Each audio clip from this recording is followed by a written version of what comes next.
The 21st century business landscape is characterized by disruption.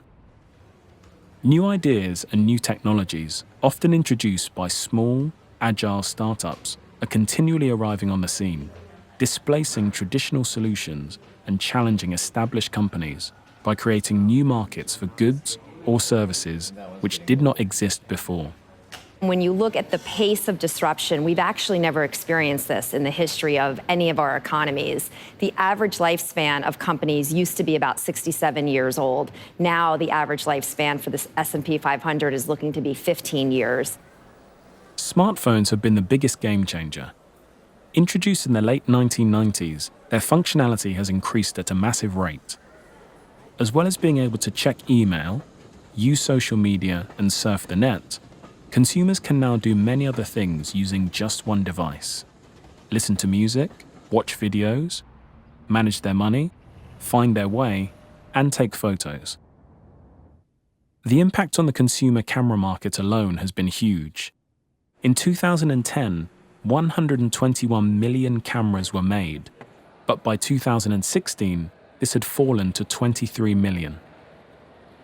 The strategy of one camera manufacturer, Nikon, has been to reposition itself by focusing on high-end cameras and lenses, rather than competing with smartphones in the compact camera market. The music industry has been transformed by disruptive technologies. No part of media has been more fragmented and dislocated and changed more than the music industry over the last 5 to 10 years. 10 years ago, vinyl records had already been supplanted by CDs. But then streaming arrived on the scene, and peer-to-peer file-sharing platforms like Napster threatened the physical model of music distribution. Not only were records and CDs no longer necessary for playing music, but these platforms also offered a huge catalogue of music for free. The music industry responded swiftly by embracing the potential of digital music distribution, counting on the fact that consumers would be willing to pay for music. It worked. Now, with companies like Spotify, consumers can pay a monthly fee for access to millions of music tracks.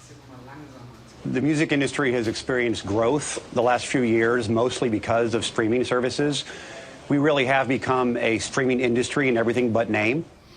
In the transport sector, companies which launched 10 years ago or less are disrupting patterns of car ownership and threatening traditional taxi companies. More and more people are moving to a world where they are living car-free and they need access to mobility services. These companies like Uber and Lyft are changing how consumers use and consume transportation. That's actually creating a whole new market. Long-established car manufacturers like BMW and Volkswagen are responding by embracing the disruptive model and launching their own car-sharing services. BMW Service, for example, enables drivers in many cities to use an app to locate and hire a nearby car, which can be returned to any of the dedicated parking areas within the city. Airlines too have faced major disruption. Low-cost airlines have not only seized a huge slice of the market with their no-frills offer, but they have also created an entirely new market for short-haul air travel. Ryanair, which launched in 1984, is now Europe's largest carrier. The legacy airlines have responded by cutting and unbundling fares, charging for add-ons like luggage and meals. Some have even launched their own low-cost carriers, like Lufthansa, with Eurowings. But the low-cost carriers are also taking their disruptive business model into the business traveler sector, traditionally a mainstay of the old established airlines. Increasingly in the last 12 months, we've moved into the business market with our Business Plus service, flexible tickets for business people.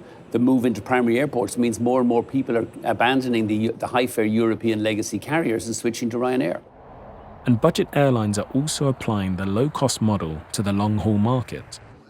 Norwegian Airlines began operating flights between Europe and the USA in 2009. Apart from the fare, everything else from blankets to in-flight entertainment and meals is an additional cost. But as the pace of change increases, what are the strategies that long-established companies can adopt to enable them to turn the threat of disruption into an opportunity? Companies that have been around for a very long time have to do one of four things. They either have to acquire a disruptor to inject that into their system, have a venture fund that invests in the disruptor so they can actually participate in it, build a parallel organization, or rewire their culture, which is the hardest thing to do. But ultimately, no business is safe. Disruption might be just around the corner, and it's something no one can predict.